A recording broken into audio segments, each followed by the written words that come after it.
الحمد لله نحمده ونستعينه ونستغفره ونؤمن به ونتوكل عليه ونعوذ بالله من شرور أنفسنا ومن سيئات أعمالنا من يهده الله فلا مضل له ومن يضلل فلا هادي له ونشهد أن لا إله إلا الله وحده لا شريك له ونشهد أن سيدنا وسندنا ونبينا ومولانا محمدا عبده ورسوله أما بعد فأعوذ بالله من الشيطان الرجيم بسم الله الرحمن الرحيم ومن أحسن قولا ممن دعا إلى الله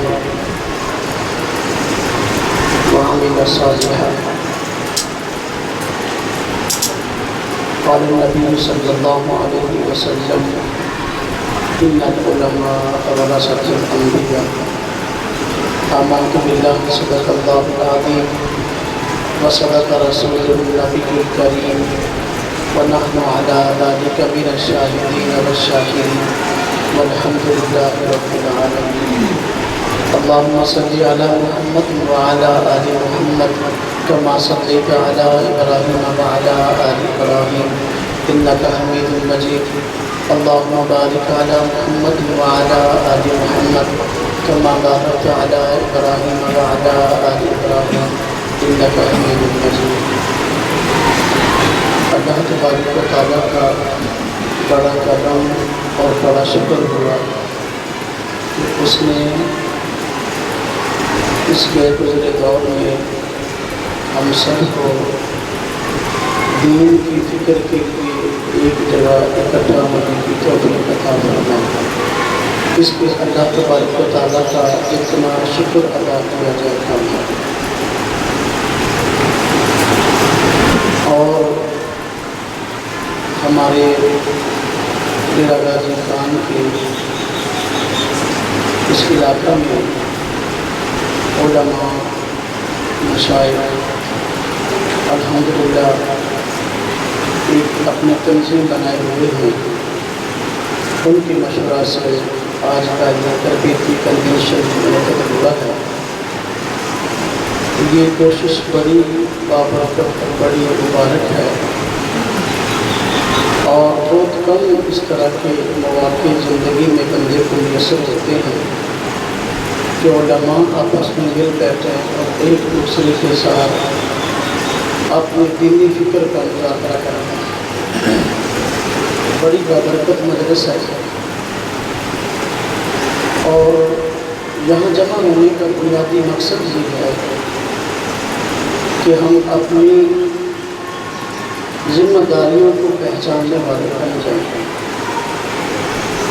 عالم دین یہ حضور نبی پاک صلی اللہ علیہ وسلم کا وارث ہے اور آپ صلی اللہ علیہ وسلم کی وراثت یقین علم دین ہے۔ جو علم دین کے حاصل کرنے کے بعد علم دین کے پھیلانے میں لگا ہے اور اس کی 24 گھنٹے کی صلاحیتیں علم کو پھیلانے میں خرچ ہو رہی ہیں، یقیناً حضور نبی پاک صلی اللہ علیہ وسلم کی وراثت سے اس نے ایک بہت بڑا حصہ پایا اور اتنی ہی اس کی خوش نصیبی ہے۔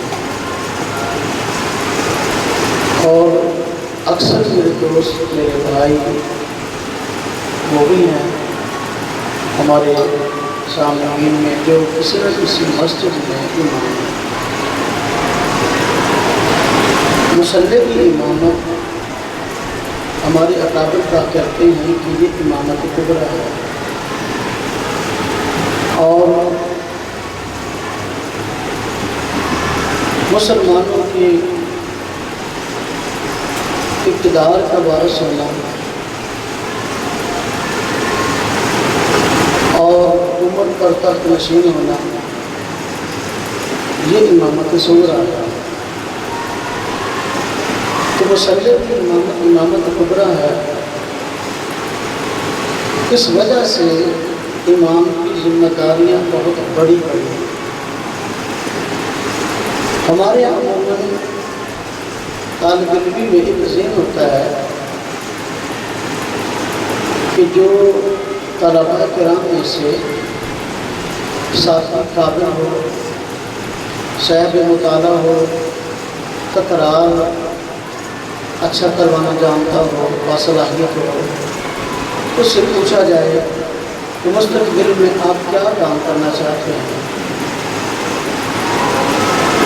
تو وہ عموماً کہتا ہے کہ میں تدریس کرتا ہوں۔ اور طالب علم میں جس دوست کو، جس بھائی کو اللہ پاک بات کرنے کا ڈھنگ، سلیقہ اور طریقہ عطا فرمائے، تو اس سے پوچھا جائے کہ آپ کیا کریں گے، تو اس کے ذہن میں ہوتا ہے کہ میں خطابت کروں گا۔ یقیناً یہ شعبے سارے ہی بڑے مقدس ہیں، اور جو ہر لحاظ سے کمزور ہو اس کو پوچھا جائے کہ آپ کیا کریں گے، وہ کہتے ہیں کہ میں مسجد کی امامت کروں۔ یعنی ہمارے معاشرے میں امامت کو اور اس منصب کو اتنا کمزور سمجھ لیا گیا ہے کہ جو بندہ کچھ نہ کر سکتا ہو تو اس کا ذہن ہے کہ میں امامت کروں۔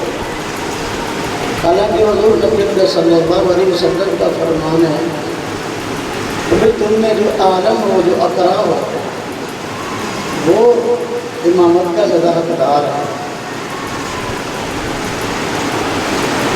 حضور نبی پاک صلی اللہ علیہ وسلم کا فرمان ہے الامام ضامن، امام ذمہ دار ہے۔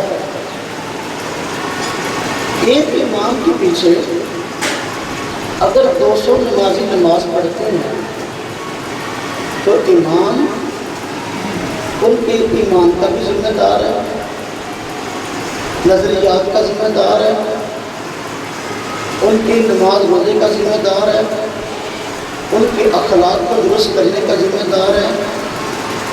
یہ امام کی ذمہ داری ہے۔ اگر امام نماز تو پڑھا رہا ہے لیکن وہ اپنے نمازیوں کی نظریاتی اور فکری سوچ کو بدلنے کے لیے، محنت کرنے کے لیے تیار نہیں ہے، حق ادا کیسے ہوگا؟ عموماً آج ایسا ہوتا ہے، ہم سنتے ہیں کہ ہمارے بندوں میں سے فلاں بندہ ہے وہ شیعہ ہو گیا، فلاں بندہ ہے وہ غریبوں کے پاس چلا گیا، فلاں ہے وہ مرزائی ہو گیا۔ میں سمجھتا ہوں کہ اس کی بڑی وجہ یہ ہے کہ قصور تقریباً ہماری طرف لوٹ آتا ہے۔ اگر میرے نمازیوں میں 200 نمازی ہیں، اگر کسی کو مرزائیوں نے پریشان کیا، اس کے ذہن میں شکوک و شبہات ڈال دی، تو وہ شکوک و شبہات لے کر میرے پاس ہی آئے گا۔ اگر میں نے اس کے شکوک و شبہات کا ازالہ کر دیا تو وہ ان کے پاس جانے سے بچ جائے گا۔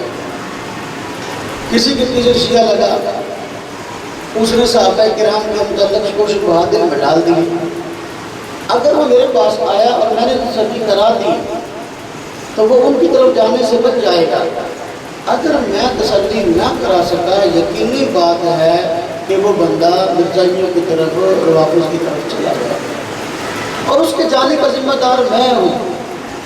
کیوں؟ میری ذمہ داری تھی کہ میں اس پر محنت کرتا اور اس کو صحیح نظریات بھی بتاتا اور اس کو اس کے دلائل بھی بتاتا اور اس کے ساتھ میرا قریبی تعلق ہوتا، لیکن تعلق نہیں۔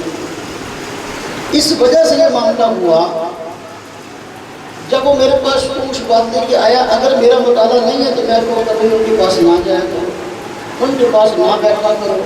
جب آپ ان کے پاس جائیں گے نہیں، بیٹھیں گے نہیں، اب وہ آپ سے اس طرح کی باتیں بھی نہیں کریں گے۔ لیکن یہ مسئلہ تو اس بندے کا ہے جو ابھی تک گیا نہیں ان کے پاس، جو چلا گیا۔ اب اس کو یہ بات کیسے کہیں یا کیسے کہنا چاہیے کہ تم ان کے پاس نہ جا؟ اس کے ذہن میں شکوک و شبہات بیٹھ گئے۔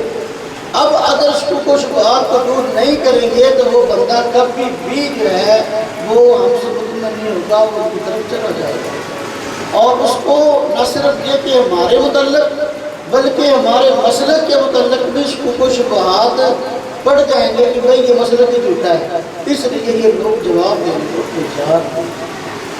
تو آج ایک بہت بڑی تعداد مسلمانوں کی جو گمراہی کی طرف جا رہی ہے، اس کی بڑی وجہ بس اوقات ہماری اپنی کمزوریاں ہیں کہ اپنی ذمہ داری کو نبھاتے ہوئے ہم ان کی ذہنی تسلی، فکری تسلی نہیں کروا رہے۔ تو امامت کے سب سے بڑا منصب ہے، اور حضور نبی پاک صلی اللہ علیہ وسلم میں الامام ضامن، امام ذمہ دار ہے، اب اس کے نظریات کا تحفظ اور اس کو صحیح نظریات بتانا اور اس کو نماز روزے پہ لانا، اس کے اخلاقیات کو ٹھیک کرنا، یہ امام کی ذمہ داری ہے۔ اور جو گمراہی کے اسباب پھیلے ہیں اس کی بڑی وجہ یہ بھی ہے کہ ہمارے ہاں جو ہمارے ساتھ جمعہ پڑھاتے ہیں، ہفتے کے بعد عوام سے رابطے کی صورت جمعہ، جو لوگ 5 وقتی نماز کے لیے نہیں آتے ہیں وہ جمعہ کے دن مسجد میں آ جاتے ہیں، لیکن جمعہ کے دن کا جو بیان ہے اگر تو ان کی ضرورت کو سامنے رکھ کر کیا جائے، حالات کو سامنے رکھ کر بیان کیا جائے تو اس کا نمازیوں کو فائدہ ہوتا ہے۔ اگر ایک بندہ ہے اس نے کوئی خاص موضوع پر تیاری کر لی ہے تو اس کے پاس اس بیان کی ویڈیو ہے یا آڈیو ہے یا کوئی بات کی کتاب سے تیاری کر لی ہے، ہو سکتا ہے کہ جو کچھ بات اس نے دیکھے اس پہ تیاری کی ہے یا بیان اس نے سنا اس سے اس نے تیاری کی ہے، جس جگہ اس نے بیان کرنا ہے وہاں پر یہ ماحول نہ ہو اور وہ مسئلہ ان کی ضرورت ہی نہ ہو، بس اوقات اس مسئلے کو بیان کرنے سے وہاں نقصان ہو۔ آج جو نقصان ہو رہا ہے اس کی بڑی وجہ یہ ہے کہ مطالعے کی کمی ہے، مطالعہ نہیں ہوتا، اور جمعے کا آدھ پونے گھنٹے کا جو بیان ہوتا ہے اس بیان کی تیاری یا تو کسی بیان کو سن کر کی جاتی ہے یا خطبات والی کتاب سے ہم تیاری کر کے جب بیٹھتے ہیں تو وہی بیان آگے عوام کے سامنے ڈاؤن لوڈ کر دیتے ہیں جو کہ وہاں سے ہمیں سنتے ہیں۔ اس کا مجمع پر کوئی فائدہ نہیں ہوتا، مجمع پر کوئی اثر نہیں ہوتا، بلکہ مجمع بھی بس اوقات یہ سمجھ رہا ہوتا ہے کہ مولانا صاحب اپنا وقت پورا کر رہے ہیں، ان کے پاس 35 منٹ 40 منٹ 45 منٹ اپنا وقت پورا کر رہے ہیں، اسی وجہ سے عوام کی دلچسپی بھی نہیں ہوتی بیان سننے میں۔ عموماً ہم دیکھتے ہیں کہ مسجد کے اندر جب امام بیان شروع کرتا ہے تو اس وقت مجمع ہوتا ہی نہیں ہے، جب بیان ختم ہونے کے قریب ہوتا ہے تو اس وقت مسجد میں مجمع آتا ہے۔ تو بس اوقات ایک بیان کو کئی مرتبہ کیا جاتا ہے، عوام بھی اکتا جاتی ہے کہ یار ہمارے مولانا صاحب آئے دن یہی بیان کرتے ہیں۔ وہ لطیفہ مشہور ہے کہ 2 بندے مسجد میں آئے تو امام صاحب بیان کر رہے تھے، تو وقت جب قریب ہونے لگا نماز کا، ایک نے کہا کہ مولانا صاحب بیان ختم کرنے لگے ہیں، دوسرے نے کہا نہیں ابھی موسیٰ علیہ السلام کا واقعہ باقی ہے، یعنی وہ جو بات کر رہے تھے اس کے بعد واقعہ سناتے ہوں گے، دوسرے نے کہا نہیں ابھی موسیٰ علیہ السلام کا واقعہ باقی ہے۔ مسئلہ یہ ہے کہ عوام جانتی ہے کہ ہمارے بیانات وہی پرانی روٹین کے مطابق ہوتے ہیں، اس لیے بیان سننے کے لیے بیٹھتے ہیں۔ اگر عالم دین پورا ہفتہ بیان کی تیاری کرے اور حالات اور ماحول کو دیکھ کر جس مسئلے کی ضرورت ہے اس کو بیان کرے تو عوام اپنے وقت پر پہنچے۔ ہمارے فیصل آباد میں ایک واقعہ پیش آیا کہ ایک مولانا صاحب نے عید کی نماز پڑھائی اور اس سے پہلے تھوڑی دیر بیان کیا، تو جب عید کی نماز سے پہلے تھوڑی دیر بیان کیا تو بیان جب ختم کیا تو اس کے بعد فرمایا جن حضرات نے سنتے نہیں پڑھی کو پڑھ لی۔ اب آپ جو ہے وہ ہنسنے لگے، میری ملاقات ہوئی ان سے کچھ دن بعد بات کرنا شروع ہوئی، میں نے کہا حضرت یہ کیا لطیفہ ہے؟ مجھے کہنے کہ اصل میں جس کچھ بات والی کتاب سے میں نے تیاری کی تھی اس کے آخر میں یہی لکھا ہوا ہے، اس کے آخر میں یہی لکھا ہوا ہے۔ تو میں نے کہا تھا کہ بندے وہ تو بیان جمعے کا ہوگا، ظاہر بات ہے وہ بیان جمعے کا تھا، تو جمعے کے بعد واقعی عموماً بیان کے بعد لوگوں سنتے نہیں، پڑی ہوتی موقع دی جاتا ہے، لیکن عید کی نماز ظاہر بات ہم سنتے نہیں اس سے پہلے۔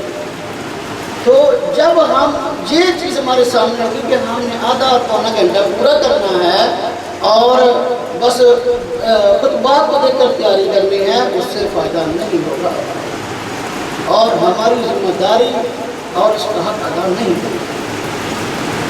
حق ادا اس وقت ہوگا جب ہم دیکھیں کہ ہمارے علاقے کی ضرورت کیا ہے، ہمارا ماحول کیا ہے۔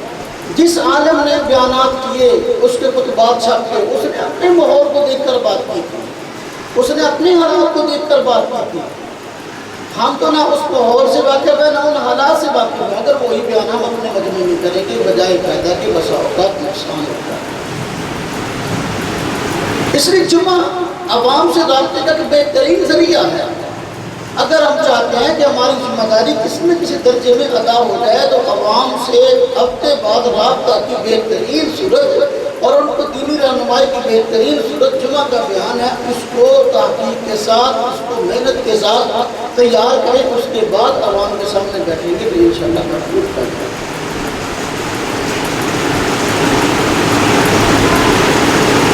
جو متحرف فرقے ہیں، ہم سمجھتے ہیں کہ یہ صراط مستقیم پہ نہیں ہے،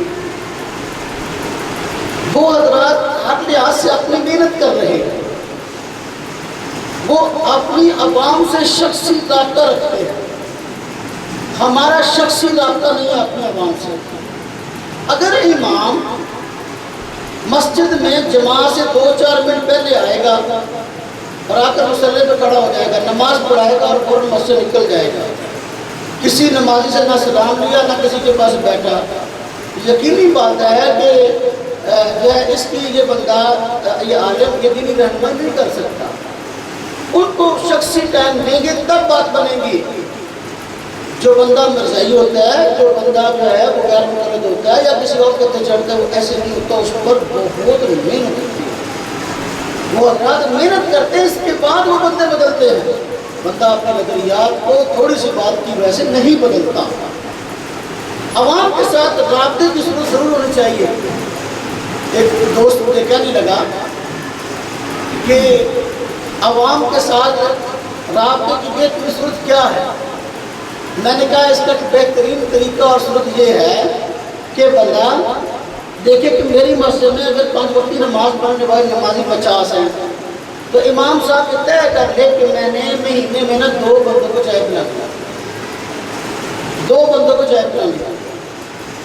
تو جس بندے کو چائے پلا لے گا نا، پہلی بات تو یہ ہے کہ کبھی بھی وہ بندہ مسجد میں اس کی مخالفت نہیں کرے گا۔ لیکن مسئلہ یہ ہے کہ ہماری چائے پلانے کی سوچ نہیں ہوتی بلکہ پینے کی ہوتی ہے۔ جو بندے مسجد میں نماز کے لیے آتے ہیں کاش کے لیے میری آج دعوت کرتا ہے، کاش کہ فلانا آپ کو چائے پلائے گا، فلانا ہے۔ مطلب یہ کہ ہماری سوچ چائے پینے کی ضرور ہے لیکن چائے پلانے کی نہیں ہے۔ اگر آپ مہینے میں 2 بندوں کو چائے پلائیں تو آپ دیکھ لیں 12 مہینوں میں آپ 24 بندوں کو چائے پلا لیں گے۔ ٹھیک ہے، 24 بندے جو ہے وہ آپ کے ساتھ جڑ جائیں گے۔ اب ان کو مشکل پیش آئے گی تو مسئلہ درپیش ہوگا تو یہ آپ سے۔ تو اگر ہم اپنے منصب کا حق ادا کرنا چاہتے ہیں تو میرے بھائی اور میرے دوستوں میرے عزیزوں، ہم ان کے ساتھ شخصی رابطہ قائم کریں۔ جب تک شخصی رابطہ نہیں ہوگا بات نہیں ہوگی۔ اور جب بندہ دین کی محنت کرتا ہے اور اپنے منصب کو سامنے رکھتے ہوئے اپنے حق کو ادا کرنے کی کوشش کرتا ہے تو پراپیگنڈے اور سازشیں ضرور ہوتی ہیں، اس سے بندے کو پریشانی ہونا چاہیے۔ انبیاء علیہ السلام میں سے کوئی نبی ایسا نہیں آیا کہ اس کے خلاف لوگوں نے پراپیگنڈے اور سازشیں نہ کی ہوں۔ حضور نبی پاک صلی اللہ علیہ وسلم تمام انبیاء میں افضل، تمام انبیاء میں اعلیٰ ہیں، لیکن اس کے باوجود کون سا الزام ہے جو آپ پر نہیں لگایا گیا؟ ایسے بےہودہ الزام بھی لگائے گئے کہ بندہ کہتا ہے بھائی یار یہ تو بندہ عام بندے کے متعلق نہیں کہتا تو حضور نبی پاک صلی اللہ علیہ وسلم کے متعلق کیسے کہی گئی یہ بات؟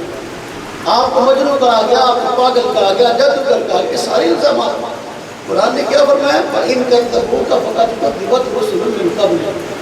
اگر یہ آپ کو جھوٹا کہتے ہیں، آپ کے خلاف سازشیں کرتے تو آپ سے پہلے کے نبیوں پر یہ معاملہ نہیں ہوگا، یہ تو ہوگا۔ حضور نبی پاک صلی اللہ علیہ وسلم نے اپنی امت کو خبردار کیا کہ بنی اسرائیل یہ 72 فرقوں میں بٹ گئے تھے اور تم 73 فرقوں میں بٹ جاؤ گے، اور پھر نجات پانے والی جماعت کی رہنمائی بھی کی کہ نجات پانے والی جماعت جو ہے ما انا علیہ و اصحابی، جو میرے موقع پر میرے صحابہ کے موقع پر ہے۔ ایک اور حدیث میں آپ نے فرمایا کہ علیکم بسنتی و سنت خلفاء الراشدین المہدیین، کہ ایسے موقع پر میرے بعد بندہ زندہ رہے گا، اختلافات دیکھے گا، ایسے موقع پر میری سنت کو خلفاء راشدین کی سنت اور طریقے پر لازم پکڑنا۔ ایک اور حدیث میں آپ نے فرمایا کہ علیکم بالجماعہ، مسلمانوں کی جماعت کو لازم پکڑو۔ دوسری حدیث میں آپ نے فرمایا اتبعوا سواد العظم، مسلمانوں کی بڑی جماعت کو جو ہے وہ اس کی اتباع کرو۔ فمن شذ شذ فی النار، جو بندہ بڑی جماعت سے کٹ گیا تو وہ الگ کاٹ کر کے دوزخ میں ڈالا جائے گا۔ اب ایک جماعت آپ نے فرمایا کہ میری امت میں ہمیشہ حق پر قائم رہے گی، حق پر قائم رہنے والی جماعت کی حضور نبی پاک صلی اللہ علیہ وسلم جو صفات بیان کی ہیں وہ یہ کہ لا یخزیہم اللہ من خذلہم، فرمایا کہ ان کو بدنام کرنے کی کوشش کی جائے گی، لیکن جو ان کو بدنام کرنے کی کوشش کرے گا اللہ تبارک و تعالیٰ خود اس کو اپنے انجام تک پہنچائے گا، اللہ اس کا دفاع کرے گا۔ جس طرح انبیاء کے خلاف سازشیں ہوئی ہیں، اس طرح آل آپ کے خلاف سازشیں ہوگی، آزمائشیں پریشانیاں آئیں گی، لیکن ہم نے اپنے منصب کو سامنے رکھتے ہوئے، اپنے کاز کو سامنے رکھتے ہوئے، اپنی ذمہ داری کو سامنے رکھتے ہوئے عوام کے اندر محنت کرنی ہے۔ اب ہمارے خلاف،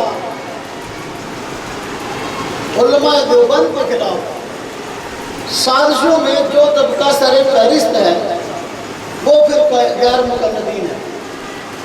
غیر مقلدین کا فرقہ یہ ہمارے خلاف سازشوں میں سر فہرست ہے، اور یہ بالکل اسی ایجنڈے میں چل رہا ہے جو کہ اسلام کے مخالفین اپنائے ہوئے کہ بدنام کرنا، ان کے خلاف سازشیں کرنی ہے اور کسی نہ کسی طریقے سے عوام کا ان سے اعتماد اٹھوا دینا ہے۔ ہم دیکھتے ہیں آئے روز کوئی نہ کوئی نیا پروپیگنڈا، کوئی نہ کوئی نئی سازش ان کی طرف سے کھڑی ہوتی ہے۔ اگر ہم اپنے مسلک کو، اپنے موقف کو پڑھیں گے نہیں، اس کے دلائل کو پڑھیں گے نہیں، سمجھیں گے نہیں، ہم کبھی خود مطمئن نہیں ہو سکتے، کبھی اپنے عوام کو مطمئن نہیں کر سکتے۔ جس وقت سے یہ فرقہ وجود میں آیا، اس وقت سے لے کر آج تک انہوں نے سازشوں کا جال بچھایا۔ جب یہ فرقہ وجود میں آیا اور یہ دور وہ ہے جس وقت کے پاک و ہند کے اندر انگریز اپنے خاص مقاصد لے کر داخل ہوا اور اس نے لڑاؤ اور حکومت کرو کی پالیسی اختیار کی، اور کچھ لوگ اپنے حامی ہر طبقے میں سے اس نے اپنے ساتھ ملا دیا۔ اس وقت یہ طبقہ وجود میں آیا جو لوگ انگریز کے خلاف آزادی کی جنگ لڑ رہے تھے، ان میں علماء دیوبند، اہل سنت والجماعت یہ سر فہرست تھے۔ اب پہلی سازش علماء دیوبند کے خلاف یہ کی کہ انگریز کا ساتھ دیا، انگریز کی حکومت کو اپنے لیے رحمت قرار دیا اور انگریز کے حق میں کتابیں لکھی اور اس کا دفاع کیا، اور مسلمانوں کو جو ان انگریز کے خلاف لڑ رہے تھے باغی قرار دیا۔ اب یہ ایک بہت بڑی سازش تھی، اور یہ فتنہ جو وجود میں آیا غیر مقلدین کا، حضرت سید احمد شہید رحمۃ اللہ علیہ اور حضرت مولانا اسماعیل شہید رحمۃ اللہ علیہ کے مقابلہ جہاد میں مسلمان شامل تھے، انہی سے کچھ لوگ الگ ہوئے اور برائی کے راستے پہ چل پڑے، تو یہ اس فتنے کی ابتدا تھی۔ حالانکہ مجاہدین کی جماعت کے ساتھ ایک وقت تک رہے، لیکن اس کے باوجود جہاد کی مخالفت کرتے۔ اب جو انگریز کے خلاف جہاد کر رہے تھے، ان کی جاسوسی کی، انگریز کو جو ہے وہ باقاعدہ ان کی فہرستیں، ان کے نام فراہم کیے، اور دہلی تک پشاور کوئی شہر ایسا نہیں تھا کہ جس میں علماء کرام کی لاشیں درختوں پر لٹکنے گئی ہوئی، اور پیچھے مخبری کرنے والے ایسے ہی لوگ تھے جنہوں نے انگریز کے حق میں فتوے دیے۔ اب غیر مقلد علماء میں نصیر حسین دہلوی صاحب ہیں، جو عموماً تمام علماء غیر مقلدین کے استاد ہیں، ان کے نام کے ساتھ عموماً شیخ القر فی القر لکھا ہوا ہوتا ہے۔ این اس وقت کے جب انگریز کے خلاف جنگ لڑی جا رہی تھی اور علماء نے فتویٰ جہاد مرتب کیا، تو نصیر حسین دہلوی صاحب نے اس فتویٰ جہاد پر دستخط نہ کیے کہ میں اس جہاد کو صحیح نہیں سمجھتا۔ انگریز نے اس کے بدلے میں ان کو شمس العلماء کا خطاب دیا۔ فتاویٰ نظیریہ 3 جلدوں میں چھپا ہوا ہے۔ فتاویٰ نظیریہ کی پہلی جلد اٹھائیں، اس میں نصیر حسین دہلوی صاحب کے حالات لکھے ہیں، اس میں باقاعدہ جو ہے وہ یہ بات موجود ہے کہ انگریز کی طرف سے ان کو شمس العلماء کا خطاب ملا۔ جس وقت کے انگریز مسلمانوں کو کاٹ رہا تھا اور مسلمان اپنے دفاع کے لیے لڑ رہے تھے، اس وقت نصیر حسین دہلوی صاحب اور ان کے گردے یہ انگریز کے ساتھ مل کر جو ہے مسلمانوں کے خلاف سازشیں کر رہے تھے۔ یہ بات کہنی بڑی مشکل ہے، لیکن نہ کہیں گے تو بات مکمل نہیں ہو سکتی۔ اور اس وقت جس طرح انگریز مرد لڑ رہے تھے تو عورتیں بھی ساتھ تھیں۔ ایک عورت انگریز زخمی ہو گئی اس لڑائی میں، نصیر حسین دہلوی صاحب کے بندے اس کو اٹھا کر اپنے پاس لے آئے اور اس کی مرہم پٹی کی، علاج معالجہ کیا، اور جب وہ صحت مند ہوگی اس کو پھر جو ہے وہ انگریز کے حوالے کیا، اور اس پر جو ہے انعام و کرام ملی۔ مسلمان جو زخمی ہو رہے تھے، شہید ہو رہے تھے، ان کے دفاع کی کوئی بات نہیں۔ اب اسی طرح ایک کتاب اس موضوع پر ان حضرات کی طرف سے لکھی گئی جس کا نام الاقتصاد فی مسائل الجہاد ہے۔ یہ مولوی حسین احمد بٹالوی صاحب، جن کو یہ حضرات اپنا شیخ الاسلام کہتے ہیں، تو انہوں نے ایک کتاب لکھی، یہ میرے پاس موجود ہے، الاقتصاد فی مسائل الجہاد۔ اس کا عنوان یہ ہے، اس کا موضوع یہ ہے کہ انگریز کے خلاف لڑنا حرام ہے۔ جس وقت ہمارے علماء لڑ رہے تھے اور انگریز کے خلاف برسر پیکار تھے، تو اس وقت مولوی حسین احمد بٹالوی صاحب نے باقاعدہ نہ صرف یہ کہ کتاب لکھی، بلکہ ہر طرح سے انگریز کو اپنا تعاون کا یقین دلایا، اور یہ کتاب باقاعدہ انگریز کے کھاتے سے یعنی انگریز کے خرچے پر چھپی، اور اس کو پورے ہندوستان کے اندر جو ہے وہ پھیلایا گیا۔ یہ کتاب ہے، یہ باقاعدہ انگریز کے حق میں لکھی گئی، اور لکھنے والا بھی جو عام بندہ نہیں، نصیر حسین دہلوی صاحب کا مایہ ناز شاگرد مولوی احمد حسین بٹالوی صاحب ہے۔ انگریز کے حق میں پوری کتاب تھی، اور اس کتاب کو انگریز نے چھپوایا، اس کے نیچے لکھا ہوا وکٹوریا پریس میں چھپی ہے۔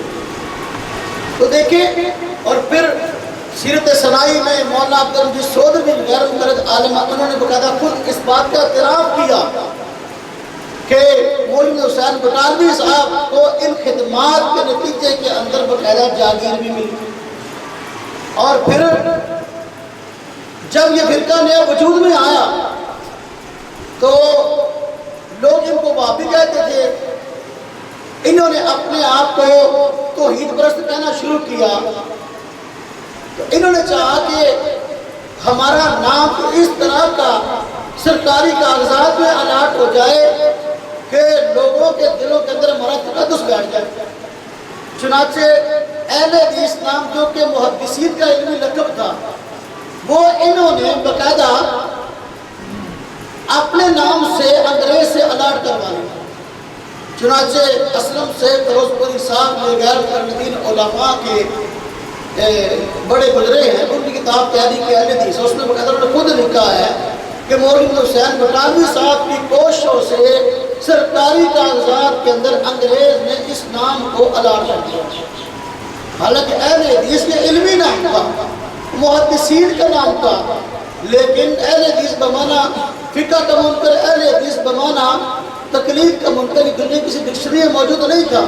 انہوں نے اپنے لیے یہ نام اختیار کیا اور انگریز نے باقاعدہ جاگیریں بھی دی اور نام بھی الاٹ کر دیا۔ اب یہ کوئی چھوٹے بندے نہیں ہیں جن کا میں نام لے رہا ہوں۔ تیسرے بندے نواب صدیق حسن خان صاحب ہیں، جو کہ ریاست بھوپال کے جو ہے وہ نواب تھے۔ انگریز مہربان تھا، ان کی بیگم بھی باقاعدہ جو ہے وہ نواب تھی۔ انگریز کے ساتھ اٹھنا بیٹھنا اور جو ہے وہ کافی مراسم کے ماں صدیقی جو ہے وہ ان کی سوانح یاد خود ان کے بیٹے نے لکھی ہے، اس کے اندر پوری تفاصیل موجود ہے انگریز کے ساتھ کیا بات ہے۔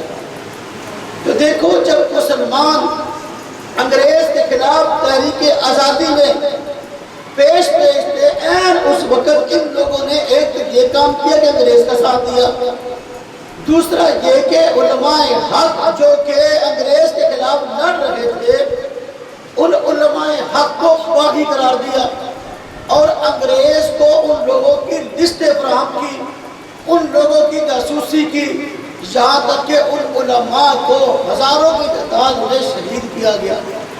علماء حق جنہوں نے دین کا کام کرنا ہے ان کے خلاف پراپیگنڈے سازشیں تو ہونی ہے۔ ان حضرات کی طرف سے یہ پہلی سازش یہ ہوئی کہ باقاعدہ انگریز کا ساتھ دیا اور جہاد کے خلاف فتوے دیے اور علماء دیوبند کو باغی قرار دے کر انگریز کے مخالف بنا کر پیش کر دیا۔ یہ پہلی سازش تھی۔ اور دوسری سازش جو ان حضرات کی طرف سے سامنے آئی، علماء حق کو بدنام کرنا ہمیشہ سے ان کا شیوا رہا ہے۔ جب یہ طبقہ وجود میں آیا تو اب انہوں نے نعرہ یہ بلند کیا کہ ہم کسی امام کے مقلد نہیں اور تقلید شرک ہے، ہم کسی امام کی تقلید کو جائز نہیں سمجھتے، جو بندہ تقلید کرتا ہے وہ مشرک ہے۔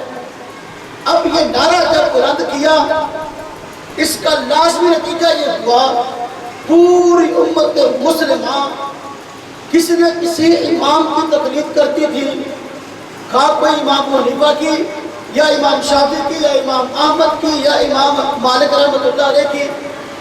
اب ان کی تقلید ہوتی تھی۔ جب ان لوگوں نے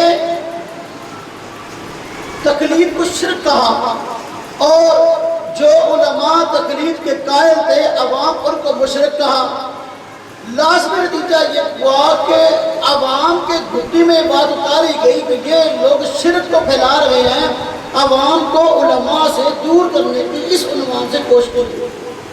حالانکہ ہمارے اکابر کی ساری زندگیاں توحید کو پھیلاتے ہوئے گزری ہیں۔ یہ پاک و ہند کا خطہ، یہ جو شرک کا گڑھ، شرک کا مرکز تھا، یہاں کروڑوں کی تعداد میں ہندو اور سکھ رہتے ہیں اور یہاں توحید کا نام لینا جرم تھا۔ ہمارے اکابر نے توحید کا علم بلند کیا اور توحید کا پرچم لہرایا، لیکن ان لوگوں نے تقلید کی بحث پر چھیڑ کر پوری امت مسلمہ کو جو ہے وہ مشرک قرار دیا۔ اور جو مشرک ہوتا ہے یہ عام کافر سے بڑا کفر ہے۔ کسی کو مشرک کہنا یہ عام کفر سے بڑا کفر ہے۔ شرک کفر سے بڑا جرم ہے اور اس سے اگلی سٹیج ہے۔ حدیث پاک میں آتا ہے اگر کوئی بندہ کسی ایک مسلمان کو کافر کہے، اگر وہ کافر نہیں ہے تو کفر الٹا اس پر لوٹ آتا ہے۔ اب اس ایک بندے نے ایک بندے کو کافر کہا، اس کا یہ وبال ہے، کفر اس پر لوٹ آیا۔ اگر ایک بندے نے پوری یہودی کتے مسلمہ کو کافر کہا، مشرک کہا، آپ مجھے بتائیں اس کی ایمان سے کیا ہوگا؟ یہ دوسری سازش کی کہ تقلید کی بات چھیڑ کر علماء حق کو مشرک کہہ کے بدنام کرنے کی کوشش کی گئی۔ حالانکہ تقلید کا خلاصہ بڑا واضح ہے۔ تقلید کا معنی ہے عمل قرآن و سنت پر کرنا ہے، لیکن بڑوں سے پوچھ کر کرنا ہے۔ یہ بھی کہتے ہیں ہم قرآن و سنت پر عمل کرتے ہیں، ہم بھی کہتے ہیں ہم قرآن و سنت پر عمل کرتے ہیں۔ فرق کیا ہے؟ فرق یہ کہ ہم کہتے ہیں کہ ہم نے قرآن و سنت پر عمل کرنا ہے، اپنے بڑوں سے پوچھ کر کرنا ہے۔ یہ کہتے ہیں ہم قرآن و سنت پر عمل کریں گے، بڑوں سے پوچھے بغیر اپنی مرضی سے کریں گے۔ اختلاف تو صرف اس چیز کے اندر ہے۔ اور یہ کہتے ہیں ہر بندہ ہر مسئلے کی تحقیق خود کرے، جبکہ قرآن کہتا ہے کہ نہیں، تمہیں اگر مسئلہ معلوم نہ ہو تو جن کو معلوم ہے ان سے پوچھو۔ اس سے معلوم ہوا معاشرے میں سارے لوگ ایسے نہیں ہوں گے جن کو ہر مسئلے کی تحقیق ہے۔ تو فَاسْأَلُوا أَهْلَ الذِّكْرِ سے تقلید کا خود حکم ثابت ہوا۔ اسی طرح سورہ فاتحہ میں ہم کہتے ہیں اهْدِنَا الصِّرَاطَ الْمُسْتَقِيمَ صِرَاطَ الَّذِينَ أَنْعَمْتَ عَلَيْهِمْ غَيْرِ الْمَغْضُوبِ عَلَيْهِمْ وَلَا الضَّالِّينَ۔ اللہ پاک سے صراط مستقیم مانگتے ہیں۔ صراط مستقیم کیا ہے؟ اللہ پاک نے اس کی تعریف نہیں کی کہ وہ قرآن والا، وہ حدیث والا راستہ ہے، نہیں، بلکہ بندوں کی رہنمائی کی جو قرآن اور سنت پر عمل کرنے والے تھے، ان لوگوں کا راستہ دکھا دے جن پر تو نے انعام کیا۔ تو اب ایک بندہ نماز میں پڑھتا ہے اهدنا الصراط المستقیم، یا اللہ صراط مستقیم دکھا دے، صراط الذین انعمت علیہم، یا اللہ ان لوگوں کا راستہ نہ دکھانا، ہاں جی، کہ جو گمراہ ہوئے، بلکہ ان لوگوں کا راستہ جن پر تیرا انعام ہوا، ان کا راستہ دکھائے تاکہ ان پر عمل کرنے والے بن جائیں۔ اب دیکھو نماز میں پڑھتا ہے صراط الذین انعمت علیہم، ان لوگوں کا راستہ دکھا دے جن پر تیرا انعام ہوا۔ جب سلام پھیرتا اب کہتا ہے کہ میں کسی کی بات بڑے کی ماننے کو تیار نہیں ہوں، میں قرآن و حدیث پر خود عمل کروں گا۔ نماز میں دعائیں کرتا ہے، نماز سے سلام پھیرتا ہے تو اس سے ٹوٹ جاتا ہے۔ قرآن کریم میں ارشاد ہے اطیعوا اللہ واطیعوا الرسول ولی الامر منکم، اللہ کی اطاعت کرو، رسول اللہ صلی اللہ علیہ وسلم کی اطاعت کرو، ولی الامر کی اطاعت کرو۔ مفسرین نے اس بات کی وضاحت فرمائی کہ الامر سے مراد علماء اور فقہا ہیں، فقہا کی پیروی ہے۔ اب یہ کہتے ہیں کہ دیکھو جو بندہ امام ابو حنیفہ، امام مالک، امام شافعی، امام احمد کی بات کو مانتا ہے وہ گویا کہ شرک کرتا ہے، اور کہتے ہیں دیکھو امام ابو حنیفہ کی مانو گے یا اللہ کے رسول کی مانو گے، یوں سوال کرتے ہیں۔ حالانکہ یہ سوال غلط ہے، اس لیے کہ امام ابو حنیفہ، امام مالک، امام شافعی، امام احمد یہ بات اپنی نہیں بتاتے، بات اپنی نہیں کرتے، بلکہ اللہ کے رسول کی بات کرتے ہیں۔ اس لیے اطیع اللہ کا لفظ آیا، لفظ اللہ سے پہلے اطیع کا لفظ ہے اور رسول سے پہلے اطیع کا لفظ ہے، لیکن آگے امر سے پہلے اطیع کا لفظ نہیں ہے۔ یہ اس لیے کہ لوگ سمجھیں اس بات کو کہ بھئی فقہا کی پیروی، فقہا کی تقلید یہ مستقل اطاعت نہیں ہے، بلکہ اللہ اور اس کے رسول کی اطاعت ہے۔ تقلید کا حکم تو قرآن میں اللہ پاک فرماتے ہیں وَاتَّبِعْ سَبِيلَ مَنْ أَنَابَ إِلَيَّ، آپ اس شخص کے راستے کی پیروی کیجئے جو کہ میری طرف رجوع ہوا، کہ جس نے میری طرف رجوع کیا۔ اب یہ کیوں پیروی کا حکم دیا جا رہا ہے؟ اس لیے کہ معاشرے میں ایسے لوگ موجود ہیں جو خود اپنے لیے ہر طرح کے مسائل کا حل نہیں ڈھونڈ سکتے، اس لیے اللہ پاک نے یہ حکم دیا ہے۔ تقلید کا حکم قرآن میں ہے۔ تو ایک بندہ مجھے کہنے لگا، کہتا جی آپ تقلید کے ضروری ہونے پر جو آیتیں پڑھتے ہیں اس میں تقلید کا لفظ تو نہیں ہے، جب تقلید کا لفظ نہیں ہے تو پھر اس سے تقلید کیسے ثابت ہے؟ میں نے کہا میرے بھائی تقلید مسائل میں سے بنیادی مسئلہ ہے، جبکہ توحید نظریات میں سے بنیادی عقیدہ ہے۔ آپ جانتے ہیں توحید نہ ہو تو کچھ بھی نہیں ہے۔ پورے قرآن کریم کے اندر کہیں بھی توحید کا لفظ موجود نہیں ہے۔ جب توحید کا لفظ موجود نہیں ہے اور آپ پھر بھی توحید کو بنیادی عقیدہ نظریہ قرار دیتے ہیں، اس کی وجہ کہتا جی ایسی آیتیں موجود ہیں جن سے توحید سمجھ میں آتی ہے۔ تو میں نے کہا بالکل تقلید کا لفظ قرآن میں نہیں ہے، لیکن ایسی آیتیں موجود ہیں جن سے تقلید سمجھ میں آتی ہے۔ اب دیکھو ہمیں کہتے ہیں باپ دادا کی تقلید، باپ دادا کی تقلید منع، باپ دادا کی پیروی منع۔ ہم انہیں کہتے ہیں اللہ اللہ کے رسول کی طرف آؤ، یہ ہمیں کہتے ہیں باپ دادا کی پیروی کریں گے۔ تو باپ دادا کی پیروی کو عنوان بنا کر یہ تقلید کو شرک کہتے ہیں، حالانکہ یہ بالکل بے وقوفی کی بات۔ قرآن کریم میں اللہ پاک نے فرمایا نہیں اولو کان آباؤہم لا یعقلون شیئا ولا یہتدون، فرمایا کہ اگرچہ ان کے باپ دادا عقل نہ رکھتے ہوں، ہدایت پہ نہ ہوں، پھر بھی ان کی پیروی کریں گے۔ اس سے یہ بات سامنے آئی باپ دادا اگر عقل مند ہیں، اگر ہدایت پہ ہیں، ان کی پیروی ضروری، ان کی پیروی ضروری۔ آدھی آیت کو پڑھ کر ادھورا مطلب بیان نہ کریں، اگر باپ دادا کی پیروی نہ کریں، تقلید تو کیا توحید بھی سمجھ میں نہیں آ سکتی۔ حضرت یعقوب علیہ السلام کی وفات کا وقت قریب ہے، قرآن کریم میں اللہ پاک نے ذکر کیا، اللہ پاک فرماتے ہیں ام کنتم شہداء اذ حضر یعقوب الموت، کیا اس وقت تم موجود تھے جس وقت کہ حضرت یعقوب علیہ السلام کی وفات کا وقت قریب آیا؟ فرمایا انہوں نے اپنی اولاد کو اکٹھا کیا اور فرمایا ما تعبدون من بعدی، میرے بعد کس کی عبادت کرو گے؟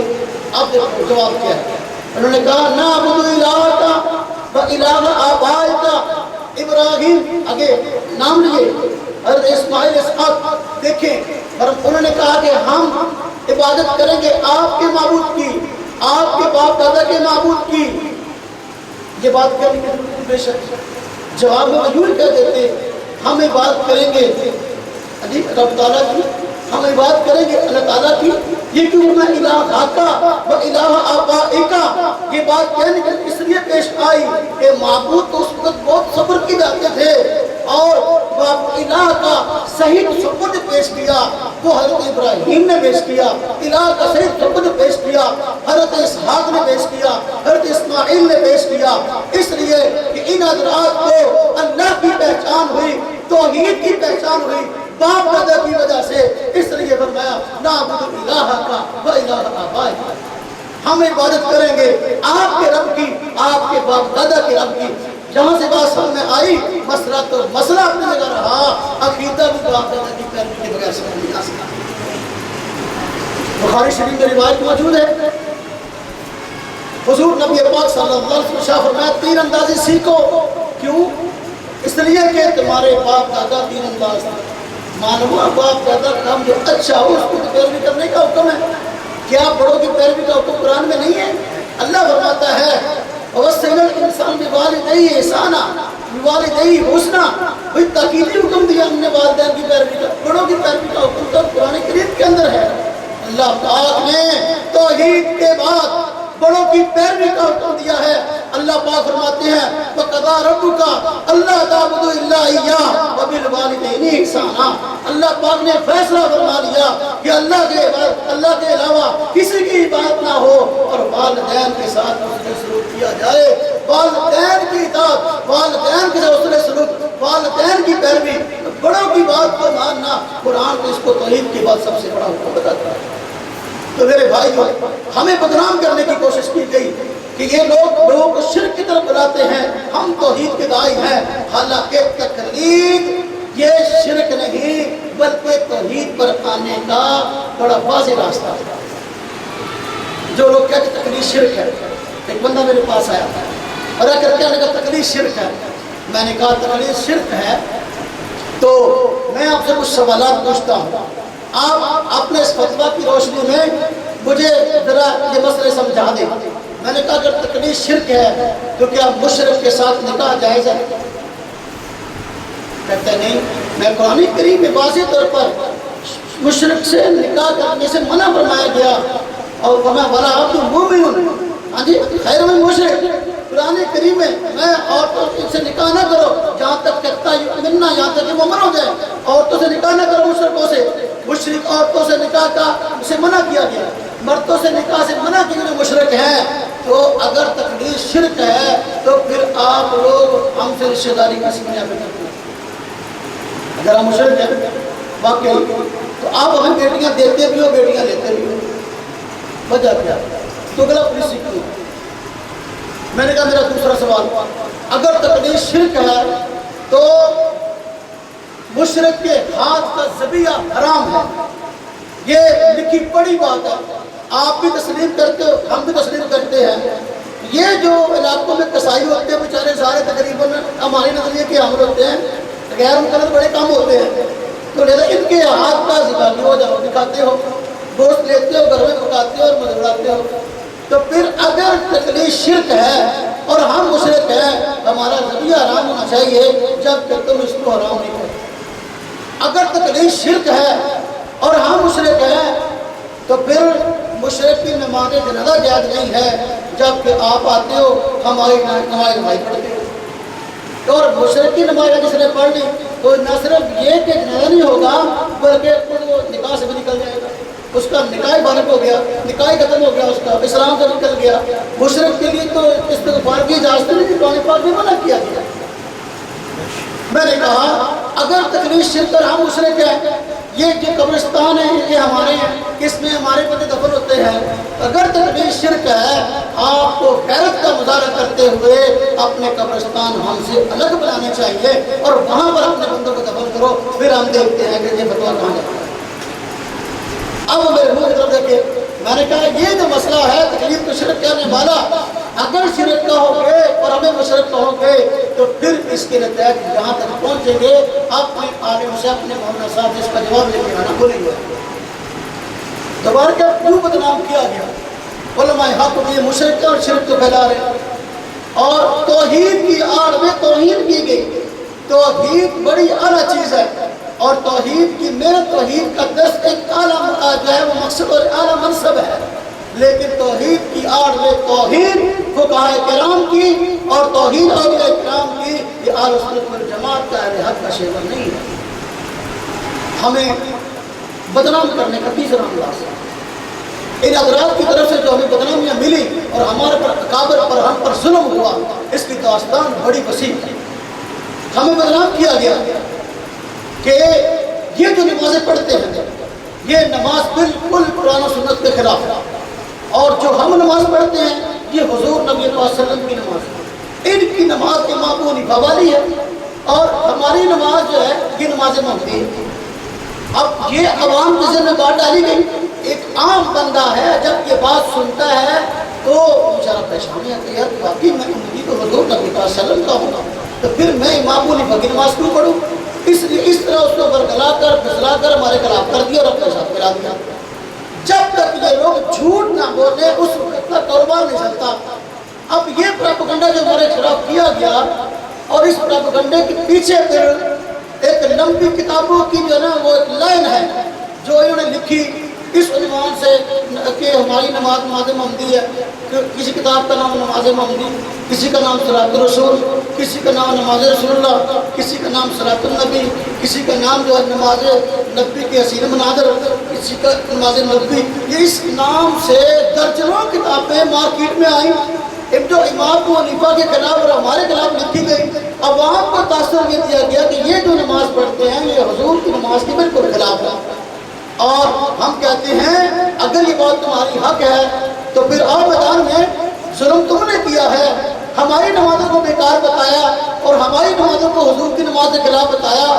آؤ جو آپ کی نماز کی کتابیں ہیں یہ ہم سب آپ کے سامنے رکھ دیتے ہیں، بڑے اعتماد کے ساتھ یہ بات کہتے ہیں جتنی کتابیں تم نے نماز کے موضوع پر لکھی ہیں کوئی ایک کتاب اٹھا کر ہمیں دکھا دو کہ جس میں جو مسائل بیان ہوئے ہیں ان تمام کے تمام مسائل کو تمہارے سارے دکالے جس کے حضرات تسلیم کر دیں۔ ایک کتاب درجنوں کتابیں ہیں، ہر کتاب کے اندر مسائل میں اختلاف ہے۔ اب دیکھیں یہ صلاۃ الرسول صادق سیاقوں کی سب کتاب ہے، اس میں لکھا ہے غیب ماننا نماز جنازہ یہ سنت ہے۔ اس کے بعد کتاب چھپی نماز نبوی، اس پر 50 مولویوں کی تصدیقیں ہیں۔ دارالسلام میں چھپی ڈاکٹر شفیق الرحمان صاحب لکھنے والے، طالب الرحمان صاحب کے بھائی پروفیسر ہیں راولپنڈی والے، عبداللہ باہرپوری کے شاگرد، اس پر 50 علماء کی تصدیقیں ہیں۔ اس کے اندر لکھا گیا کہ نماز جنازہ غیب پر نماز جنازہ یہ ثابت نہیں ہے۔ ایک کا نام صلاۃ الرسول، دوسرے کا نام نماز نبوی، ایک میں مسئلہ اور لکھا دوسرے میں اور لکھا۔ اچھا ایک کتاب چھپی جس کا نام ہے صلاۃ النبی، یا نماز نبی کہہ لیں، عربی میں صراط النبی ہے، ناصر الدین البانی صاحب کی، اس میں لکھا ہے سجدوں کا رفع یدین حضور نبی پاک صلی اللہ علیہ وسلم سے ثابت ہے، اور آپ صلی اللہ علیہ وسلم سجدے کو جاتے بھی رفع یدین کرتے تھے، اٹھتے بھی رفع یدین کرتے تھے۔ کتاب کا نام ہے نماز نبی، اور لکھا احادیث صحیحہ کی روشنی میں اس کے شروع میں لکھا ہے کہ اس میں جتنی حدیثیں نقل کی ساری صحیح ہیں، جو بندہ اس کے مطابق نماز نہیں پڑھتا وہ ہرگز معذور نہیں ہے اور وہ بندہ گناہ گار ہے۔ اب اس میں سجدے کا رفع یدین لکھا ہے کہ یہ سنت ہے، جبکہ دوسری جو عام کتاب جو صراط الرسول وغیرہ اس میں لکھا گیا نہیں سجدے کا رفع یدین ثابت نہیں ہے۔ یہ سندھ میں بدی الدین راشدی صاحب ہوئے پیر جھنڈا گروہ، وہ جمعیت اہل حدیث سندھ کے صدر تھے، انہوں نے کتاب لکھی، اس کا نام ہے نماز نبی، چھوٹا سا رسالہ ہے۔ اس کے اندر انہوں نے مسئلہ بیان کیا کہ جب امام سمیع اللہ لمن حمدہ کہے تو سب حضرات ربنا لک الحمد اونچی آواز سے کہے، مقتدی بھی امام بھی ربنا لک الحمد اونچی آواز سے کہے، اور اس کتاب کا نام نماز نبی، حضور والی نماز، حضور والی نماز۔ اور اس مسئلے پر اس نے 13 کتابیں لکھی ہیں کہ ربنا لک الحمد اونچی آواز سے کہنا چاہیے۔ سندھ کے جو غیر متعلق ہیں وہ ربنا لک الحمد اسی طرح اونچی کہتے ہیں۔ پہلے تو آمین کا مسئلہ تھا نا، آمین اونچی ہے کہ نہیں ہے، اب مسئلہ کیا ہے کہ ربنا لک الحمد اونچی ہے کہ نہیں ہے، اب وہ ربنا لک الحمد اونچی کہتے ہیں۔ کتاب کا نام نماز نبی ہے، اسی کا بھائی ہے محب اللہ راشدی صاحب، بدی الدین راشدی صاحب کا بھائی، اس کی کتاب چھپی اینا نماز نبی، اس کے اندر لکھا ہے کہ سنت یہ ہے کہ ربنا لک الحمد آہستہ کہا جائے۔ دیکھو خاندان بھی ایک ہے، پیر جھنڈا گروہ، علاقہ بھی ایک ہے، ہاں جی مسلک بھی ایک ہے، لیکن اس کے باوجود کتابوں کا نام بھی ہے کہ نبی کی نماز، لیکن ایک کہہ رہا ہے کہ ربنا لک الحمد سب نے اونچی کہنا، دوسرا کہنا نہیں آہستہ کہنا ہے۔ یہاں جب تمہارے ایک بھائی کی نماز دوسرے بھائی سے نہیں ملتی، ہمیں کس بات کا طرح دیکھتے کہ ہنفی صاحب کی اختلاف ہے۔ اسی طرح اس نماز کی کتاب کے اندر مسئلہ لکھا ہے نماز نبی میں بدی الدین راشدی صاحب نے کہ جب سمیع اللہ لمن حمدہ کہیں تو اس کے بعد سب حضرات اپنے ہاتھوں کو باندھ رہے دوبارہ، جس طرح قیام کی حالت میں اپنے ہاتھوں کو باندھتے ہیں، پھر رکوع کے بعد اپنے ہاتھوں کو باندھ لیا جائے سجدے میں جانے سے پہلے قوما کی حالت میں۔ اور اس پر بھی اس نے متعدد کتابیں لکھی ہیں بدی الدین راشدی صاحب کا۔ اب نماز نبی کے اندر لکھا کہ حدیث یہ ہے، حضور کی نماز یہ ہے کہ رکوع کے بعد ہاتھ باندھ لیے جائیں، جبکہ اس کے بھائی نے کتاب لکھی آئینہ نماز نبی، اس کے اندر لکھا نہیں رکوع کے بعد ہاتھ چھوڑنے چاہیے۔ اب کتابوں کا نام نماز نبی، حضور کی نماز، لیکن ایک مسئلہ اور بیان کرتا ہے، دوسرا مسئلہ بندہ اور بیان کرتا ہے۔ اب ایک عام بندہ جب مارکیٹ سے کتاب خریدے گا وہ کہے گا یہ حضور کی نماز ہے، اس کو کھولنے کا مسئلہ اور ملے گا، دوسری طرف آئے کہے گا یہ حضور کی نماز ہے، اس میں مسئلہ اور ملے گا، نتیجہ یہ ہوگا کہ وہ کہے گا یار یہ مسلمانوں کو آج تک حضور کی نماز ہی نہیں مل سکی، حضور نماز کیسے پڑھتے تھے؟ انہوں نے ہماری مخالفت کے اندر ایسا طرز اختیار کیا کہ حضور نبی صلی اللہ علیہ وسلم کی ذات اقدس کو مجروح کرنے کی کوشش، کتنا بڑا جرم ہے۔ ہمیں کہتے ہیں ہماری نماز نماز نبی ہے اور تمہاری نماز نماز حنفی ہے، ہم کہتے ہیں بالکل، اگر ہم نے اپنی نماز کی کتاب کا نام نماز حنفی رکھا یا اپنی نماز کا نام نماز حنفی رکھا، اس کا یہ مطلب نہیں کہ ہم حضور کے خلاف امام ابو حنیفہ نماز پڑھتے ہیں، بلکہ اس کا مطلب یہ ہے ہم پڑھتے امام ابو حنیفہ سے پوچھ کر ہیں اور پڑھتے حضور کی نماز، یعنی پڑھتے حضور کی نماز ہے، سیکھتے امام ابو حنیفہ سے ہیں، امام ابو حنیفہ ہمارے استاد ہیں۔ ہم نے جب کہا ہماری نماز نماز حنفی ہے تو ہم نے اپنی نماز کی سند بیان کی ہے، ہم بتانا چاہتے ہیں ہم نے یہ نماز امام ابو حنیفہ سے سیکھی ہے، امام ابو حنیفہ نے یہ نماز صحابہ سے سیکھی ہے، صحابہ نے یہ نماز حضور سے سیکھی ہے، تو لہذا ہم نماز حنفی کہہ کر اپنی نماز کی سند بیان کرتے ہیں، یہ ہماری نماز کی سند ہے۔ جس طرح ہم کہتے ہیں یہ حدیث بخاری کی ہے، یہ حدیث مسلم کی ہے، یہ حدیث ابن ماجہ کی ہے، اب کیا مطلب حدیث تو حضور کی ہوتی ہے، بخاری کہاں سے آتی ہے؟ اس لیے کہ امام بخاری کی سند سے مروی ہے، اس لیے کہ ابن ماجہ کی سند سے مروی ہے، اس لیے کہ امام مسلم نے اس کو اپنی سند سے روایت کیا ہے۔ حضرت نبی پاک صلی اللہ علیہ وسلم کی نماز ہم پڑھتے ہیں، ہماری نماز محمدی ہے، لیکن ہم نے سیکھی امام ابو حنیفہ سے ہے، اس لیے امام ابو حنیفہ کا نام لیتے ہیں۔ ہمارا استاد قابل فخر ہے اور پوری دنیا کا سرتاج ہے، اس لیے فخر کے طور پر اس کا نام لیتے ہیں، لیکن تم نے جس بندے سے نماز سیکھی ہے اس بندے کا نام چھپا جاتے ہو، کیوں؟ اس لیے کہ وہ بندہ اس قابل نہیں، تم اس کا نام لو۔ سیکھی اپنے محلے کے مولوی سے ہے، سیکھی اپنے محلے کے مولوی سے ہے، جس کو دوسرا محلہ بھی شاید نہیں جانتا، دوسرا شہر بھی نہیں جانتا، اور کہتے ہیں میری نماز حضور والی۔ اب دیکھو جتنی نماز کی کتابیں ہیں ان کے شروع میں لکھا ہوا ہے کہ حضور کا فرمان ہے صلو کما رأیتمونی اصلی، آپ کا فرمان ہے نماز اس طرح پڑھو جس طرح تم نے مجھے پڑھتے ہوئے دیکھا ہے، تو لہذا حضور کا فرمان ہے اس طرح نماز پڑھو جس طرح مجھے نماز پڑھتے ہوئے دیکھا ہے، لہذا اب ہماری نماز حضور والی۔ بات ہی غلط ہے بھائی، یہ تمہارا دعویٰ ہے کہ تمہاری نماز حضور والی ہے، لیکن حضور نے یہ بات کس کو فرمائی کہ نماز کس طرح پڑھو جس طرح تم نے مجھے پڑھتے ہوئے دیکھا؟ کس کو فرمایا؟ صحابہ کرام کو۔ حضور کو صحابہ نے دیکھا، نہ تم نے دیکھا نہ میں نے دیکھا۔ جب صحابہ کو نہ تم نے دیکھا نہ میں نے دیکھا، تو پھر حضور کی نماز اس کی ہوگی جو صحابہ والی نماز پڑھے گا۔ ہماری نماز صحابہ کرام والی ہے، اور امام ابو حنیفہ تابعی ہیں۔ ابو حنیفہ آپ کا لقب ہے اس لیے کہ دین حنیف کی سب سے پہلے تدوین آپ نے کروائی ہے، تو صحابہ سے لے کر حضور کی نماز کو امام ابو حنیفہ نے لکھوا دیا ہے، اس نماز کو ہم پڑھتے ہیں، ہم اپنی نماز کی سند بیان کرتے ہیں۔ ہمارے پاس اپنے دین کی اپنی نماز کی سند ہے، تمہارے پاس اپنی نماز کی سند نہیں ہے، تم نے حضور کو دیکھا ہی نہیں ہے، تو تمہارا یہ دعویٰ کیسے ہے کہ ہماری نماز حضور والی ہے؟ امام ابو حنیفہ نے صحابہ کو دیکھا، صحابہ نے حضور کو دیکھا۔ بات سمجھ آئی؟ ہمارے بدنام کرنے کا چوتھا انداز ہے، میں آپ کو یہ بتاؤں گا آج کہ ہمیں بدنام کتنے انداز سے کیا گیا۔ ہمیں بدنام کرنے کا چوتھا انداز تھا کہ ہمیں مشرک کہا تکلیف کی وجہ سے، اب انداز اختیار کیا کہ تم جو ہے فقہ کو مانتے ہو، فقہ کو جو کہ ائمہ کرام کے اقوال کا ذریعہ ہے، اور یہ فقہ یہ صراحتاً قرآن و حدیث کے خلاف ہے، اور یہ فقہ اس قابل نہیں ہے کہ اس پر عمل کیا جائے، اور باقاعدہ انہوں نے اس کے خلاف کتابیں لکھی۔ بدنام کرنے کا انداز کہ تمہاری جو فقہ ہے یہ قرآن و حدیث کے سراسر خلاف ہے، اور ہم جو فقہ پیش کریں گے یہ حضور کی فقہ ہے اور قرآن و حدیث کے عین مطابق ہے، اس پر انہوں نے کتابیں لکھی۔ اب کتابوں میں کتاب آئی نظر الابرار من فقہ النبی المختار، اس دور کی جب یہ فقہ بنا۔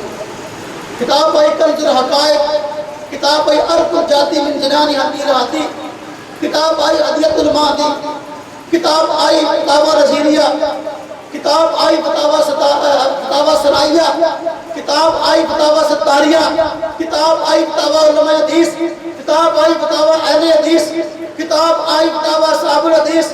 اب جو کتابیں لکھی گئی اس کے اندر یہ دعویٰ کیا گیا کہ ہماری فقہ یہ قرآن و حدیث کے عین مطابق ہے، ان کی فقہ قرآن و حدیث کے خلاف ہے، لہذا جہاں تک فتوے لگائے گئے یہ گند ہے، اس کو گٹر میں پھینک دو اور اس کو پیشاب، فقہ کے طور پر پیشاب کرنا چاہتے ہیں، جہاں تک یہ باتیں کہی گئی، اور باقاعدہ مولویوں نے اس کے خلاف کتابیں لکھی۔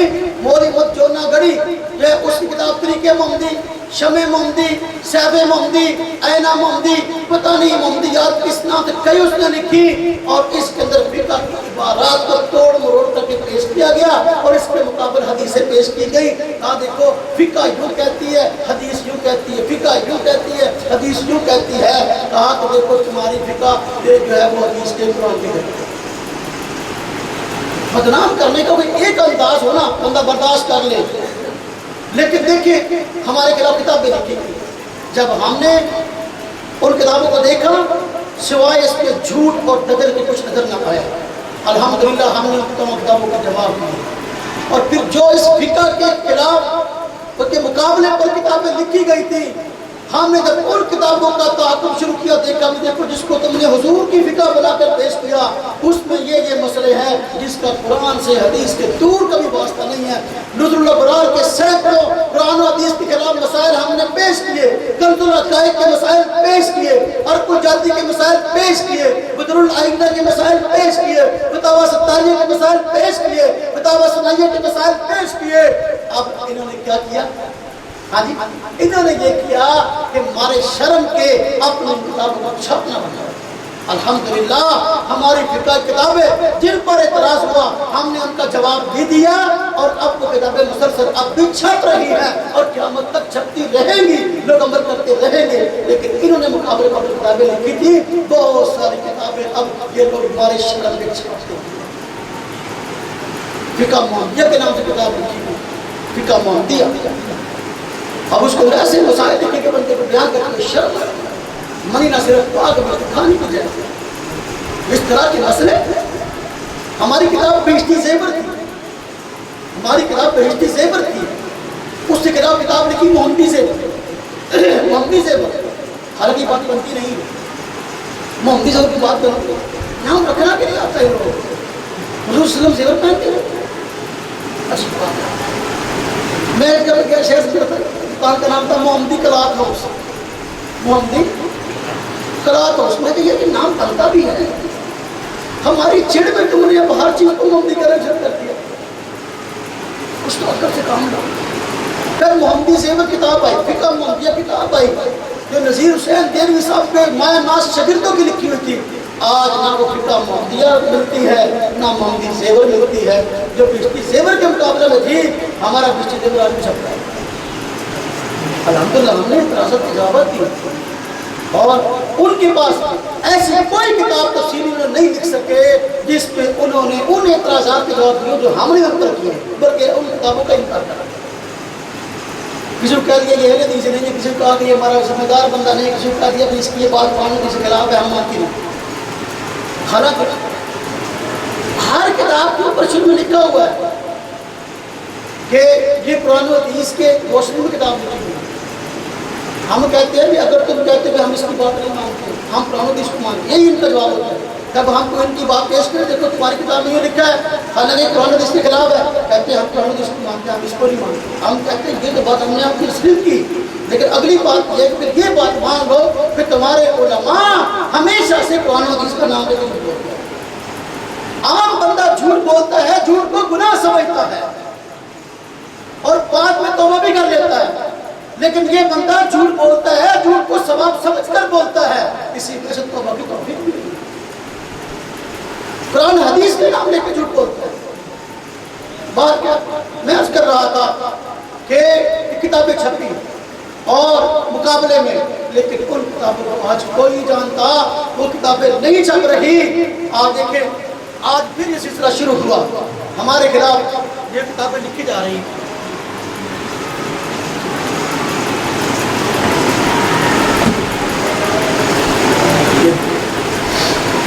یہ کتاب ہے، کتاب کا نام ہے حقیقت الفقہ، یہ کتاب ہے، اور یہ لکھنے والا مولوی مصعب جے پوری صاحب ہے، ان کے بڑے علماء میں سے ہے۔ اب آپ اس کے ٹائٹل پر غور کریں۔ بس اوقات لوگ ہمیں کہتے ہیں تم بڑے سخت ہو، تمہارا لہجہ بڑا سخت ہے، کیوں ان کے پیچھے پڑے ہو؟ ہم کہتے ہیں تم نے ان کی کتابیں پڑھی نہیں جو ہمارے خلاف لکھی گئی ہیں، اگر تم نے پڑھی تو تم کہتے یار تم سے ڈر بندے ہوئی ہے۔ آپ یہ دیکھیں، فقہ کی کتابیں دکھائی گئی ہیں، ان کو ہاتھ پڑی لگا گئی، فقہ کی کتابوں کو ہاتھ پڑی لگا کر دکھایا گیا، یعنی یہ فقہ کی کتابیں لکھنے والے ہیں اور یہ فقہ کی کتابیں یہ مجرم ہیں، ان کو ہاتھ پڑی لگا گیا۔ یہ کتابیں ہمارے خلاف لکھی جا رہی ہیں۔ ابھی دیکھیں، بہشتی زیور کے خلاف کتاب لکھی ہے، حدیث رسول اور بہشتی زیور، حدیث رسول اور بہشتی زیور۔ حالانکہ آپ بہشتی زیور مدلل پڑھ لیں، اس کے نیچے کہنا احادیث حوالے موجود ہے۔ الحمدللہ ہم نے اس پر مستقل کتابیں لکھی ہیں، بہشتی زیور کے مسائل حدیث سے ثابت ہیں، لیکن انہوں نے کیا کارستانی کی کہ بہشتی زیور کے مسائل کو جو ہم نے بیان کیے ادھورے بیان کیے، پورے بیان نہیں کیے، اور سیاق و سباق کو چھوڑ کر جو ہے مطلب اپنا بیان کر کے قابل حدیث میں یہ دین کی خدمت ہے، اس وقت نہیں کر رہے ہیں حدیث رسول اور بہشتی زیور۔ اور اس کا مقدمہ لکھنے والا یہ مبشر ربانی صاحب جماعت الدعوہ کا یہ مرکزی مفتی ہے جس نے کتاب لکھی ہے، مقدمہ لکھا ہے اس کا. یہ دیکھیے کتاب ہے، دیکھ کر کے بڑی چھوٹی سی اسلام کتاب ہے، بہشتی زیور کا خود ساختہ اسلام. بہشتی زیور کا خود ساختہ اسلام. جب یہ کتابیں مارکیٹ میں آئیں گی ہمارے خلاف، اب اگر ہم جواب دیں گے تو ہمیں کہتے ہیں تم شرارتی ہو. اگر ہم جواب نہیں دیتے ہمیں کہتے تم جھوٹے ہو، تمہارے پاس جواب نہیں. ہم کریں کیا، کس طرح جائیں گے؟ یہ کتابیں باقاعدہ ایک سازش کے تحت یہ کتاب ہے. اب کتابوں کا سائز دیکھیں. کتاب ہے، کیا نام ہے؟ احناف کا رسول اللہ سے اختلاف. احناف کا رسول اللہ صلی اللہ علیہ وسلم سے اختلاف. جب بندہ یہ کتاب پڑھے گا اس کا ذہن کیا بنے گا کہ بھئی یہ تو سیدھے سیدھے حضور کے خلاف چل رہے ہیں. جس بندے کو بھی غیر مقلد بنا جاتا ہے میرے بھائی اور میرے دوستو، اس کو یہی چیز سامنے رکھ کر اس طرح کی کتابیں دکھائی جاتی ہیں اور اس کو جو ہے نا نہایت دجل نہایت فریب سے جو ہے ہمارے مسائل کو کاٹ کاٹ کے ادھورے بیان کی جاتے ہیں اور اس کے مقابلے میں حدیث نقل کر دیتے ہیں. حالانکہ اس کا جواب حضرت مولانا عبد القادر صاحب دامت برکاتہ العالیہ نے انکشاف حقیقت کے نام سے دیا. اب جواب تو ہم دیں گے، ہماری مجبوری ہے. جب ہم پر ظلم ہوا، صرف میں آپ کو یہ دکھا رہا ہوں کہ بس اوقات ساتھی یہ سمجھتے ہیں کہ جو ہمارے ساتھ لیٹر نہیں ہوتے یہ کام کھائی ان کے پیچھے لڑ لے کے پڑے ہوئے ہیں، یہ تو بیچارے اس کی بات ہی کرتے ہیں. اب دیکھ لیں گے. اب دیکھیں یہ کتاب ہے، اس کا نام ہے خرافات حنفیت. خرافات حنفیت. اب جب اس طرح کی کتابیں، اس طرح حنفی مذہب اور اسلام کی کتابیں اگر اس طرح کی مذہب میں آئیں گی، آپ مجھے بتائیں کہ ہماری ذمہ داری کیا بنے کہ ہم واقعی اپنے کافر کا دفاع کریں، اپنے مسلک کا دفاع کریں، یا اپنے آرام سے بیٹھ جائیں جو جس طرح چاہتا ہے اس کو جانیں. شاید پتہ اگر ہم علماء حق ہے تو ہماری ذمہ داری ہے کہ ہم جو ہے اپنے کافر کا، اپنے اکابر کے علوم کا ہم دفاع کریں. اسی طرح ہم کہتے ہیں اس حوالے سے میں آخری کا اس کو بلا کے چلتا ہوں.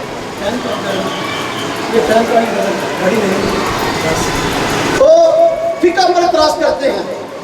ہم کہتے ہیں کہ قیامت تک ہم الحمدللہ زندہ ہیں، ہمارے بعد ہماری نسلیں زندہ رہیں گی. ہم سے پہلے ہمارے اکابر زندہ تھے کہ فقہ کتابوں کا ہم جواب دینے کے لیے تیار ہیں، دفاع کرنے کے لیے تیار ہیں، قرآن و سنت سے ثابت کرنے کے لیے تیار ہیں. لیکن جو کتابیں تم نے لکھی ہیں، جو ایک دن کی میں نے نام لیے، اور یہ جو فتاوی تمہارے مارکیٹ میں اب بھی ملتے ہیں، فتاوی ثنائیہ، فتاوی نظیریہ، فتاوی اہل حدیث، فتاوی علماء حدیث، فتاوی جو ہے یہ اپنا اصحاب الحدیث، اور اس کے علاوہ فتاوی اس کے گودروی صاحب کے، اسماعیل سلفی صاحب کے. ہم کہتے ہیں ان فتاوی کو تم لے آؤ میدان میں، ہم اپنی کتابیں میدان میں لے آتے ہیں. اگر تمہارے اندر علم اور جرأت ہے آپ ان کتابوں کا دفاع کر کے دکھاؤ، ہم اپنی کتابوں کا دفاع کرنے کے لیے. ان لوگوں کو ان کے بڑوں نے اعتراض کرنا سکھایا، جواب دینا نہیں سکھایا. یہ ہمیشہ اعتراض کرتا آئے گا، آگے آئے گا سامنے فقہ کی 4-5 باتیں رکھ کے لے آئے گا. دیکھو جی فقہ میں یہ بات ہوتی ہے. جب آپ کی بات پوچھیں گے اب وہی تو اللہ دیکھا ہے، اب کوئی جواب نہیں. ان کو ان کے بڑوں نے اعتراض کرنا سکھایا ہے، جواب دینا نہیں سکھایا. الحمدللہ ہمارے کابر نے ہمیں جواب دینا بھی سکھایا، اعتراض کرنا بھی سکھایا. 5واں طرز ہمارے خلاف کام کا جنہوں نے اختیار کیا، اور 5ویں سازش جنہوں نے کھڑی کی. مرزا غلام احمد قادیانی یہ انگریز کا ایجنٹ تھا. انگریز کے کہنے پر اس نے نبوت کا دعویٰ کیا، اور خود اس کا اپنا اقرار ہے اپنی کتابوں میں انگریز کا خود کاشتہ پودا ہوگا، اور اس کا اپنا اقرار ہے کہ میں نے انگریز کے حق میں اتنی کتابیں لکھی ہیں کہ 50 الماریاں بھر سکتی ہیں. لیکن اس کے باوجود کہ یہ غیر مقلد تھا اور باقاعدہ فقہ اہل حدیث سے اس کا تعلق تھا، اور تعلق کا نہ صرف ایک ثبوت، ہمارے پاس سینکڑوں ثبوت موجود ہیں. اور جب اس کا نکاح ہوا، اس کا نکاح مشہور غیر مقلد عالم نذیر حسین دہلوی صاحب نے پڑھایا، اور بقاعدہ اور جو ہے وہ اس کو مسلح بھی ملا، اور اس وقت کے شہادت حاصل ہو گئی ہے. کتابوں میں لکھا ہے. اب نذیر حسین دہلوی صاحب نے نکاح کیوں پڑھایا؟ اب دیکھو نا، بندہ میرا موت کے تو اندازہ کسے پڑھائے گا؟ مجھ سے نا. اگر موت کے تو غیر مقلد کا اندازہ کسے پڑھائے گا؟ مجھ سے.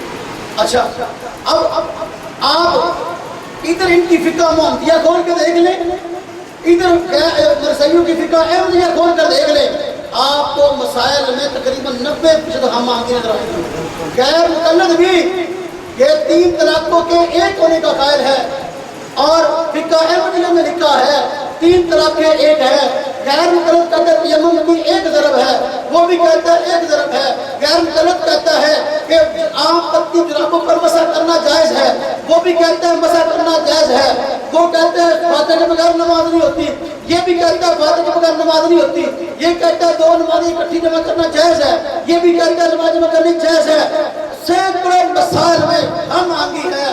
اور پھر سب سے پہلے جس بندے نے مرزا غلام محمد قادیانی کتاب براہین احمدیہ پر تصدیق اور ریوری لکھا، اس بندے کا نام مولوی محمد حسین پٹھانوی ہے۔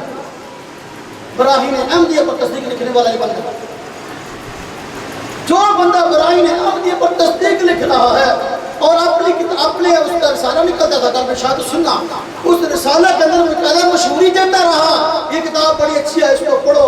ہمارے متعلق کہتا ہے کہ مرزا غلام محمد قادیانی جو حنفی ہے، اور یہ باقاعدہ کتابوں میں لکھا ہے۔ جا کر مرزا قادیانی سے پوچھتا تھا پٹھانوی صاحب، حضرت آج کوئی نیا الہام بہت شاہ، لیکن اس کے باوجود الٹا ہمیں بدنام کرنے کے لیے یہ سازش کی گئی کہ ہمیں کہا گیا کہ بھائی مرزا غلام محمد قادیانی حنفیہ اور حنفیت مرزا ایک چیز تھی۔ یہ کتاب چھپی ہے،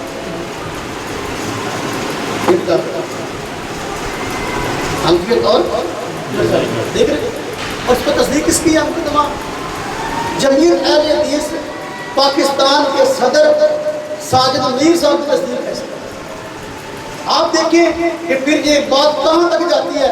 کوئی بندہ کہے کہ ہماری جماعت کا غیر ذمہ دار بندہ تھا جس نے کتاب لکھی تھی، عبدالغفور اثری صاحب نے کتاب لکھی، اور اس کے شروع میں مقدمہ لکھنے والے ساجد میر صاحب ہیں جو کہ جمعیت اہل حدیث سندھ کے صدر ہیں۔ اب یہ دیکھیں جمعیت اہل حدیث پاکستان کے صدر ہیں، اب کوئی بندہ کہے کہ کسی غیر ذمہ دار بندے کی کتاب ہے۔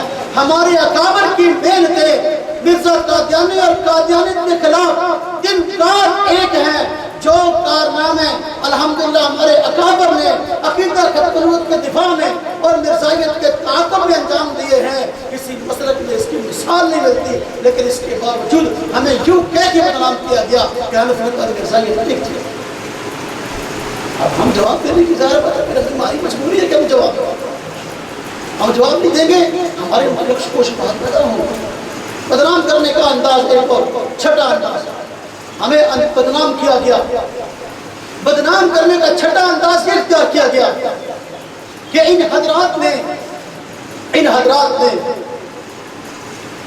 ہماری تبلیغی جماعت جو بیچارے کسی کو کچھ کہتے ہیں، ہماری تبلیغی جماعت والے بیچاروں کی صورتحال یہ ہے، کوئی بندہ ہے ان کے منہ پر ایک طرف تھپڑ مارے گا دوسرا پکڑے گا نہیں مارے، لیکن انہوں نے ہماری تبلیغی جماعت کے خلاف سوچی سمجھی سازش کے تحت نہ صرف اپنی تقریروں میں بلکہ اپنی تحریروں میں ایسی گندی واقعات بکواسات لکھی ہیں کہ بندہ حیران ہوتا ہے کہ بھئی قرآن و حدیث کا نام لینے والا ایسے شریف لوگوں کو غلط بات کر سکتا ہے۔ ہماری تبلیغی جماعت کو یوں کہہ کے بدنام کیا گیا کہ شرک پھیلاتے ہیں، بدعت پھیلاتے ہیں، قرآن و حدیث کے خلاف چلتے ہیں، من مانی کی جائے ان کی اپنی تعلیمات ہیں جس کا اسلام سے دور کا واسطہ نہیں ہے، باقاعدہ اس مقصد کے لیے کتاب لکھی۔ تبلیغی جماعت کی علمی عملی کمزوری، یہ کتاب ہے تبلیغی جماعت پر تاریخ نظر، اور یہ کتاب ہے تعلق عنوان تبلیغی جماعت تاریخ اور عقائد۔ جب اس طرح کی کتابیں مارکیٹ میں ہمارے خلاف آئیں گی، اب آپ مجھے بتائیں کہ ہم کیا کریں؟ ایسے موقع پر ہماری ذمہ داری کیا بنتی ہے؟ ہمارے تبلیغی جماعت والے حالانکہ دعوت کے مشن کو لے کر چلے ہیں تو وہ ہر مسجد کے اندر ٹھہر جاتے ہیں، وہ ان کی مسجدوں میں چلے جاتے ہیں، دوسرے ہمارے بھائی ان کی مسجد میں چلے جاتے ہیں، وہ تو بیچارے لڑائی کے قائل نہیں ہے۔ ایک بندہ لڑائی کا قائل نہیں، تم سے لڑتا ہی تمہاری چڑ کیا ہے اس بندے سے، سوائے اس کے کہ ان کو بدنام کیا جائے، اور کوئی ان لوگوں کا مقصد نہیں۔ یہی وجہ تبلیغی جماعت کے مشن کو سامنے دیکھ کر ان لوگوں نے تبلیغی جماعت کی بڑھتی ہوئی ترقی کو اور بڑھتے ہوئے کام کو دیکھ کر پہلے انہوں نے خلاف کتابیں لکھی، اب ان لوگوں نے اس کے مقابلے میں جماعت بنا دی، اس کا نام رکھا ہے محمدی تبلیغی جماعت۔ کیا نام رکھا ہے؟ محمدی۔ اور فضائل اعمال کے مقابلے میں کتاب لکھی ہے محمدی فضائل اعمال۔ ہاں جی، اچھا عجیب بات ہے، محمدی فضائل اعمال، محمدی تبلیغی جماعت۔ آپ یہ بات سن کر حیران اور خوش ہوں گے کہ جو بندہ چنا ہے نا محمدی تبلیغی جماعت کا امیر، اس کا نام بھی الیاس ہے، اس کا نام بھی الیاس ہے۔ ہم کہتے ہیں حضرت مولانا الیاس دہلوی رحمۃ اللہ علیہ کی ایسی محنت، ایسا کارنامہ ہے، مخالف کے مقابلے میں الیاس ڈھونڈنے پر۔ اور دوسرے ہمارے بھائی، انہوں نے بھی جو بندہ ڈھونڈا اس کا نام کیا ہے؟ اس کا بھی الیاس ہے۔ تو معلوم ہوا الیاس نے ایسا کام ضرور کیا ہے کہ دوسروں کے لیے قابل تقلید ہے۔ تو وہ الیاس اصلی صاحب اسلام آباد میں ہوتے ہیں، تو ان کو جماعت کا امیر بنایا گیا، محمدی تبلیغی جماعت کا۔ ہم کہتے ہیں اگر باقی تمہارے اندر اخلاص ہے اور تبلیغی جماعت یہ کام نہیں کر رہی تو پھر آؤ، تمہیں میدان مبارزت میں بلاتے ہیں، آؤ میدان کے اندر تبلیغی جماعت کی طرح اپنا کام اخلاص کے ساتھ کر کے دکھاؤ۔ ہمارے یہاں قریب ایک مرکز بنا تو کچھ نوجوان لڑکوں کو جو ہے لالچ دیا، آپ کو بستر لے کے آنے کی ضرورت نہیں ہے، وہاں بستر آپ کو ملے گا، آپ کو اپنی کھانے کی فکر کرنے کی ضرورت نہیں ہے، بنا ہوا گوشت ملے گا۔ تو وہاں لے جایا گیا۔ اب وہاں کیا تھا؟ تبلیغ دی تھی ہمارے خلاف ذہن سازی، جس طرح کے عسکری تنظیموں کی ان کے ہاں یہی ٹریننگ ہے کہ وہاں جب ٹریننگ لے کے جاتے تو رفع دین کی ٹریننگ ہوتی ہے، کچھ پستول آتا ہو یا نہ آتا ہو، ٹریننگ رفع دین کی، اسی طرح وہاں بھی ٹریننگ رفع دین کی ہے، یا ہمارے خلاف ذہن سازی کی تبلیغ ماں سے کم اور کچھ بھی نہیں ہے۔ مرکز ان پہ اجڑے ہوئے ہیں، جہاں پہ کہیں پر کچھ کام ہوتا ہے۔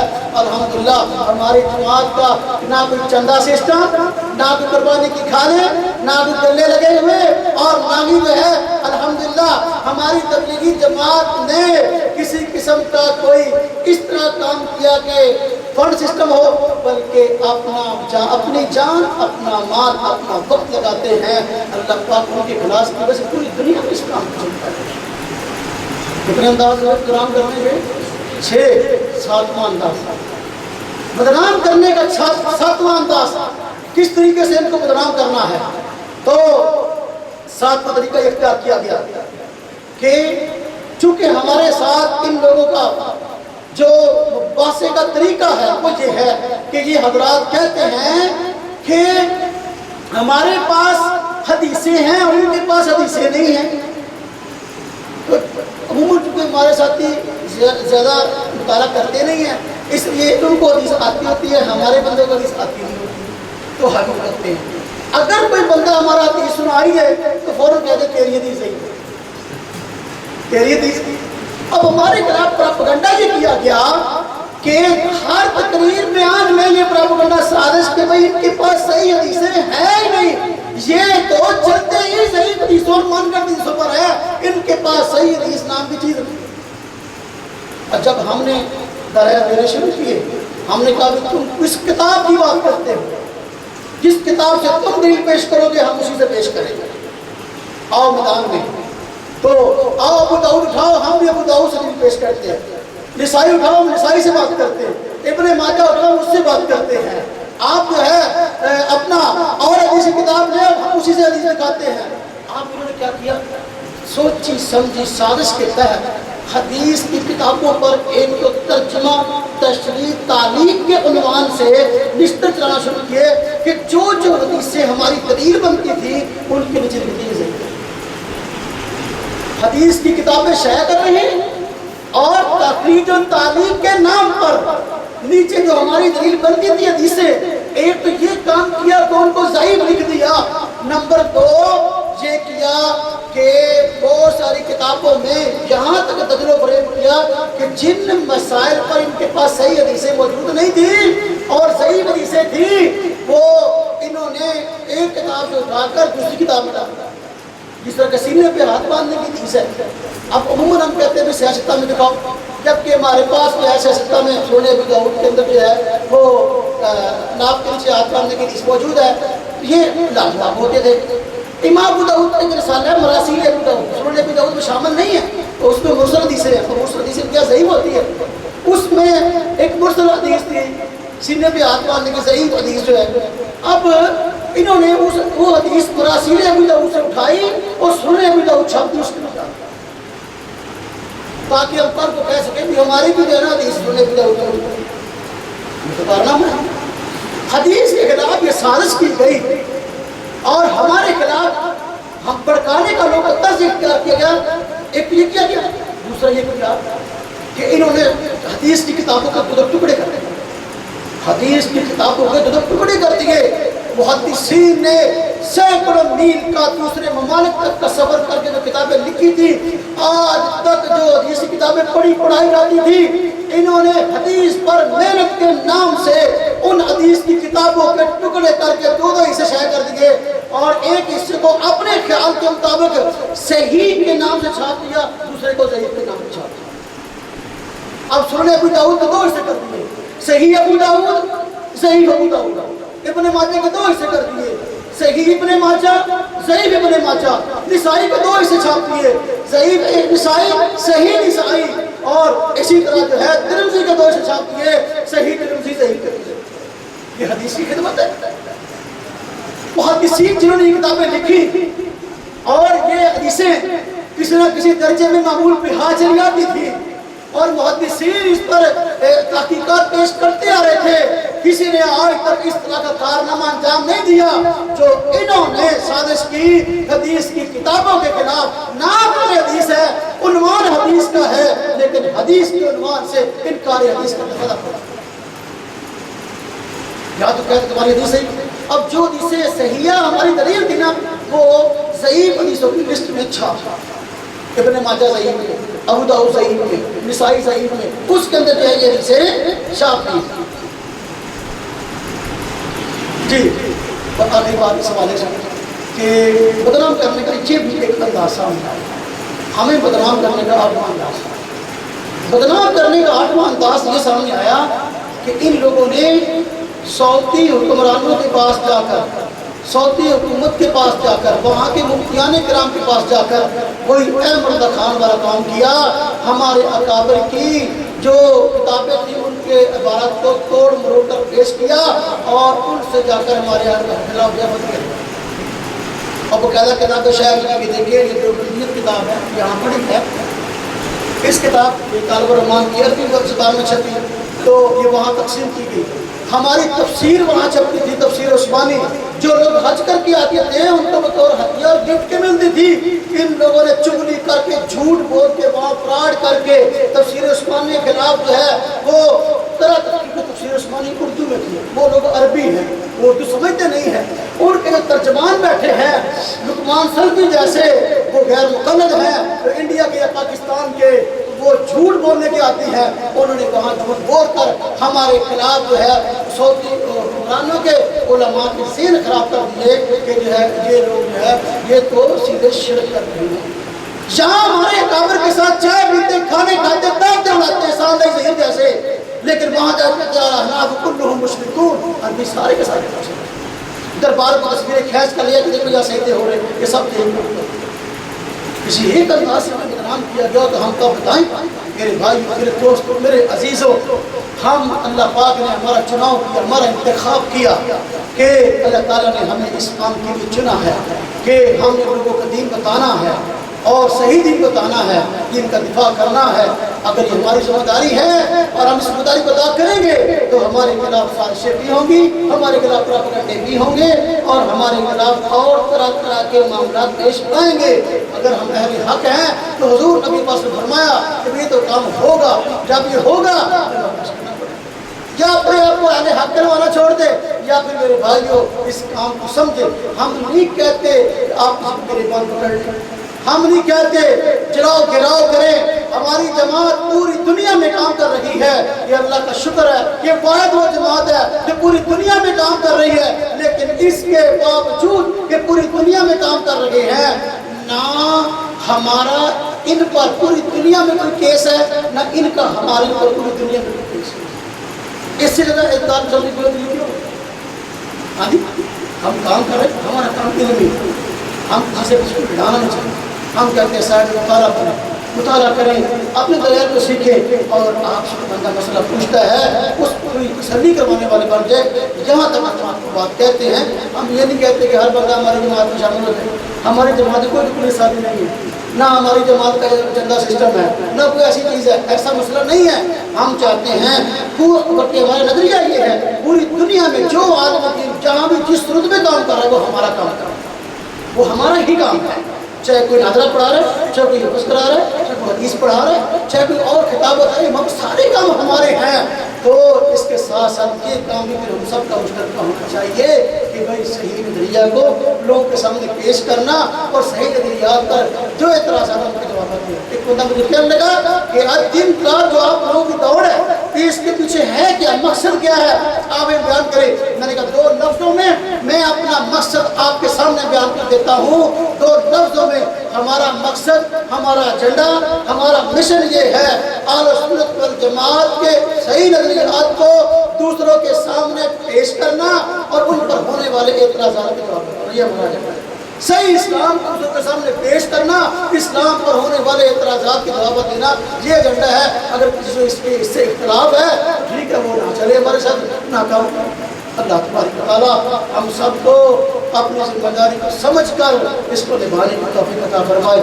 آخر دعوانا ان الحمدللہ۔